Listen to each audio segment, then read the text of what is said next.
Bonjour, je peux animer des formations en inter et en intra, je peux réaliser des audits internes pour votre compte et je peux vous accompagner pour la mise en place et le déploiement de votre système de management de la santé-sécurité au travail, OHSAS 18001 ou ILO OSH. Je suis intervenu dans de nombreuses organisations et à différents titres sur des systèmes de management de la santé-sécurité au travail depuis 1995. Je suis IPRP donc depuis 2005. Mon seul but, ma seule raison d'être et ma seule garantie de succès, c'est la satisfaction de mes clients. Vous pouvez compter sur moi pour vous accompagner et améliorer votre productivité. Je vous présente le référentiel OHSAS 18001 version 2007. Donc le principe étant, dans cette démarche d'amélioration continue et volontaire, de répondre aux exigences du référentiel. Donc ce référentiel est organisé, structuré autour de plusieurs chapitres, avec un certain nombre d'exigences auxquelles il faut répondre. Donc le chapitre 4.1 traite des exigences générales, donc de mise en œuvre et de mise en place du système de management.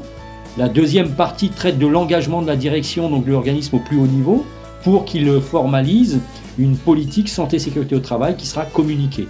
Donc ensuite, mais avant en fait cette politique qui a été précisée, on va identifier les dangers et évaluer les risques à l'aide d'un outil adapté et qui correspondent aux activités, aux produits et aux services de son organisation.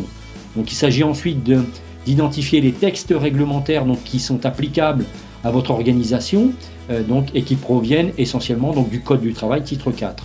Ce qui va nous permettre de pouvoir établir un programme d'action, santé, sécurité au travail.